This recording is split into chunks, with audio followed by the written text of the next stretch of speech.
dari kemarin kan saya tinggal jadwal katanya, dan siapnya itu saya di hari ini sesuai dengan yang telah direncanakan. Ya, berikut ini mungkin ada skenario yang akan saya laksanakan Bu nanti di kelas. Untuk temanya sesuai dengan pembelajaran kita sekarang masuk di ya tema 4 di subtema 1 globalisasi di sekitarku. Ya, rencana saya Bu itu nanti pelaksanaannya itu adalah mencoba dengan skenario pembelajaran berdiferensiasi begitu, dan diferensiasi yang diambil hari ini adalah kegiatan untuk diferensiasi proses gitu Bu. Ya, bisa di itu.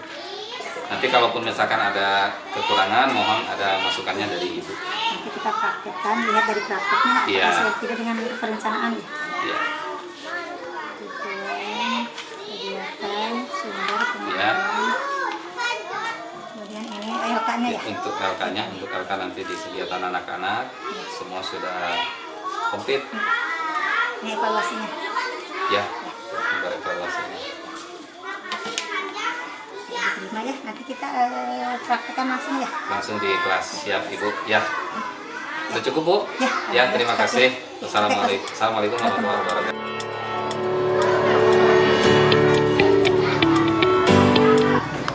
Assalamualaikum anak-anak.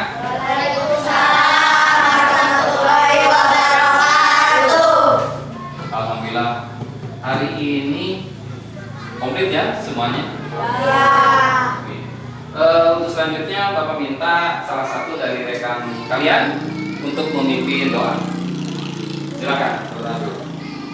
Sebelum kita belajar, teman-teman, mari kita berdoa kepada Allah Subhanahu wa Ta'ala untuk menambah ilmu. Berdoa mulai. Bismillahirrahmanirrahim.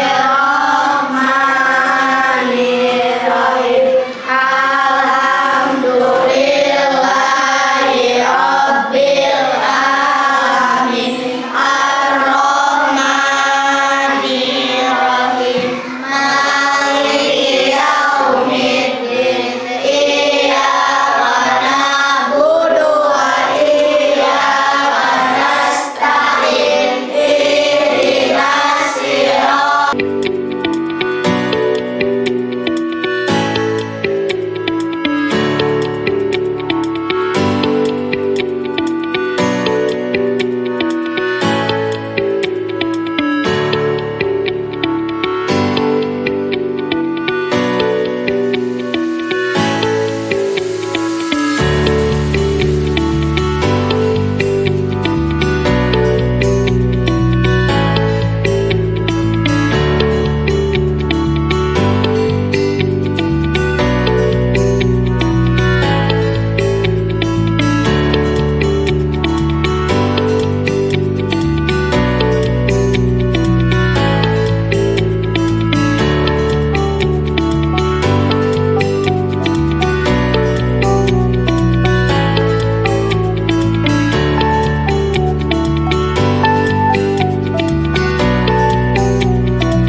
ingin menyelamatkan orang yang sedang sakit. ingin membantu agar yang sakit segera cepat sembuh. Bagus ya, bagus sekali.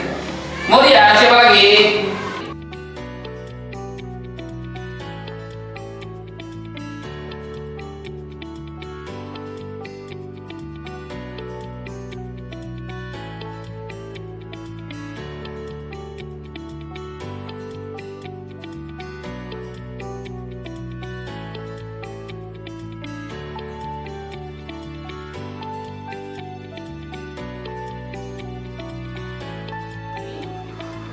Kalian tidak semuanya harus ke pos 1 misalnya kita. Silakan, maunya mana dulu ya, maunya mana dulu. Nanti di sini kalau untuk pos 1 ini ambil satu orang itu satu ini ya. Jadi ada bacaannya, kemudian di sini ada yang harus dikutip itu di kita sudah baca, jadi disalin ke sini sesuai dengan ada petunjuk bacaannya atau petunjuk isiannya. Nah, untuk ini. Kemudian untuk pause video, ambil ini ya. Ambil ini. Misalkan Kak Ujan ini ambil satu. Nanti tonton videonya isi ya. Kemudian yang ketiga untuk pause menempel, ambil satu ini nih. Ambil satu. Nanti pause menempel itu harus siap ini. Guntingnya cuma ada 2 menempel kayak ini. Menempel ya. Nanti digunting, set ini digunting semua set. Kan di sini ada itunya petunjuknya. Kerjasama ASEAN Bidang Sosial dan Budaya. Gunting gambar di samping, kemudian tempelkan pada kolom yang tepat.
dari yang membaca itu apa yang kamu ingat?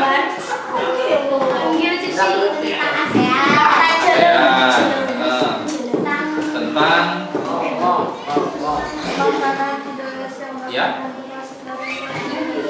Tentang ASEAN. Apa yang kamu ketahui atau negara sebutan 3 negara saja yang termasuk ke dalam perhimpunan ASEAN ini? 1. Indonesia. 2. Di video ada. Darussalam. Satu lagi. Mengetahui tentang negara ASEAN. Kemudian di negara ASEAN itu ada salah satu bentuk pertukaran pelajar. Itu termasuk ke dalam bidang apa? Bidang sosial. Terus betul ya. Di bidang sosial. Jadi pertukaran pelajar. Jadi pelajar Indonesia ada yang pelajar Indonesia atau sebaliknya. Terima kasih ya, udah cukup. Silakan isi dulu itunya, iya, isi dulu bintangnya. Cimi, Papa refleksi Cimi nih. Cimi masih ingat judul dari bacaan di pos 1?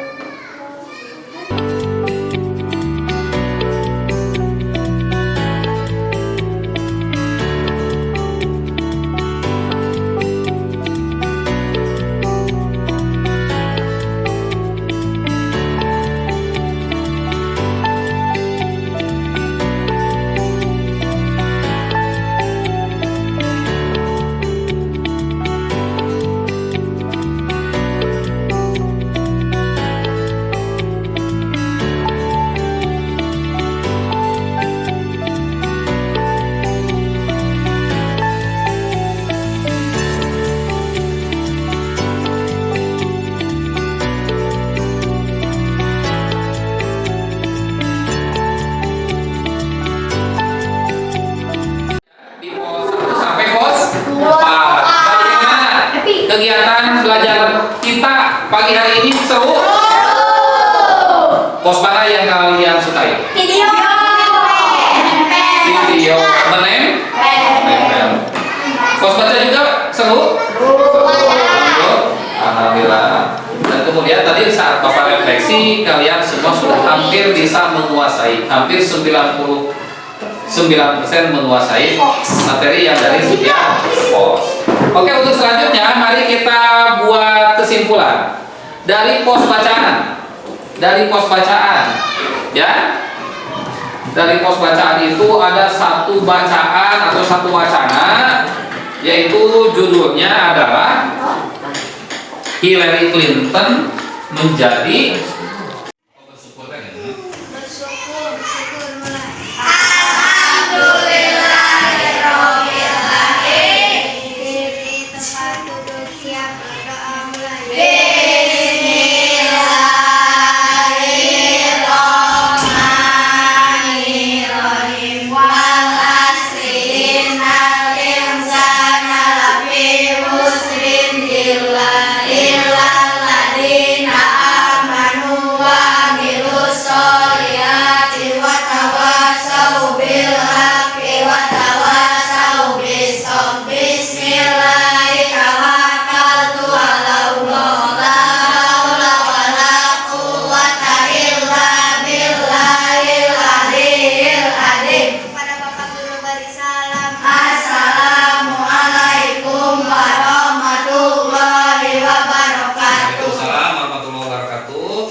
bisa pulang ya.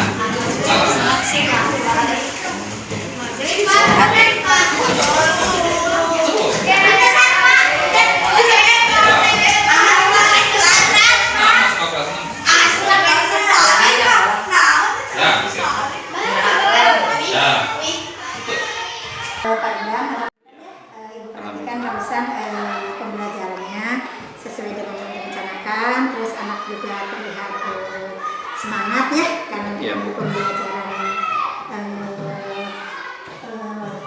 baru yaitu tentang berdifferensiasi. diferensiasi ya. Jadi anak sesuai dengan keinginan dia belajarnya ya. Betul. Kita terarah dari kita. Ya. Cuma ini Ibu Teh dari perencanaan Iya, iya. perencanaan teh Ibu Teh tidak terlihat atau memang disatukan ya, tidak terlihat poin materi gitu. Iya, iya. Tidak terlihat poin materi, tapi alangkah baiknya nanti mungkin di perencanaan ini dituliskan materinya ya. Ada materinya, ya materinya ya, ada poin materi ya.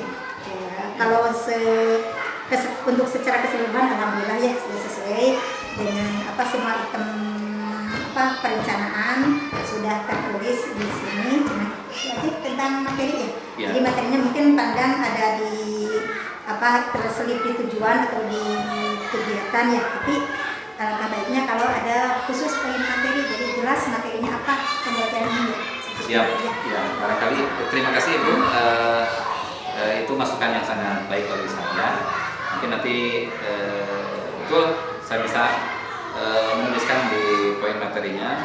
Namun di pembelajaran berdiferensiasi ini karena di setiap pos itu sebenarnya materi itu memang langsung ditemukan oleh anak ini. Tapi bisa disuratkan di dalam rencananya di dalam RPP-nya ya. Ya, terima kasih Ibu. Ya. Ya. Barangkali Cukup. Mudah-mudahan guru yang lain bisa mencontoh sistem pembelajaran. sampai kita bisa saling berbagi ya, saling berbagi pengetahuan. Terima kasih Ibu. Sama-sama. Ya.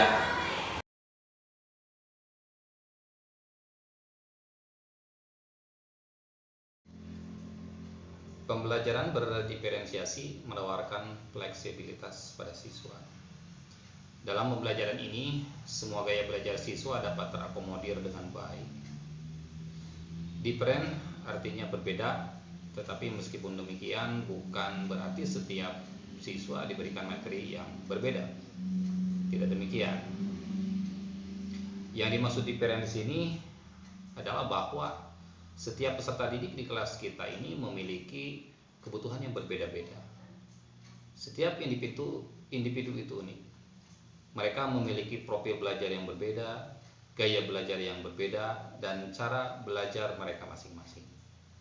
Dan inilah yang menjadi fokus kita dalam mendiferensiasikan pembelajaran. Diferensiasi yang saya lakukan dalam pembelajaran adalah saya menyediakan 4 pos materi. Untuk pos pertama, pos membaca, saya memfasilitasi siswa dengan gaya belajar visual.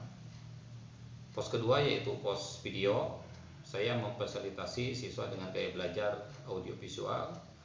Pos ketiga, pos gunting tempel.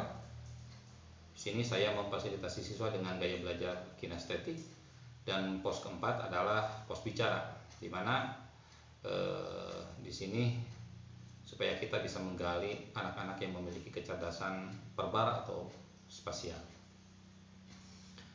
Tantangan yang saya hadapi dalam melaksanakan pembelajaran berdiferensiasi adalah yang pertama, bagaimana saya memilih kegiatan yang dapat mengakomodasi gaya belajar yang dibutuhkan oleh siswa. Karena pada kenyataannya di kelas ketika sudah menyediakan diferensiasi konten ataupun proses, setiap siswa itu sangat ingin tahu dan mencoba setiap pos yang disediakan, sehingga guru kesulitan untuk mengidentifikasi secara akurat apakah gaya belajar yang mereka miliki. Dan ini menjadi tantangan bagi guru untuk lebih meningkatkan perbendaharaan konten ataupun proses sehingga gaya belajar anak dapat teridentifikasi dengan baik. Tentu hal ini harus dilakukan secara kontinu sehingga seringnya anak menerima konten yang berbeda-beda, maka mereka akan menemukan gaya mana yang menurut mereka yang paling tepat dan nyaman ketika belajar. Kemudian yang kedua adalah konsistensi, yang mana di sini guru seharusnya memiliki komitmen untuk terus melaksanakan pembelajaran agar membiasakan anak untuk memilih sesuai minat belajar mereka. Yang ketiga, guru dapat melakukan survei langsung kepada siswa dengan pertanyaan-pertanyaan seperti misalkan pertanyaan apakah minat yang kamu senangi dalam belajar, ataupun misalkan ketika belajar kamu senang berada di dalam kelas ataupun di luar. Mungkin itu yang dapat saya sampaikan terkait dengan pembelajaran berdiferensiasi. Terima kasih Ibu Bapak guru hebat. Salam dan bahagia.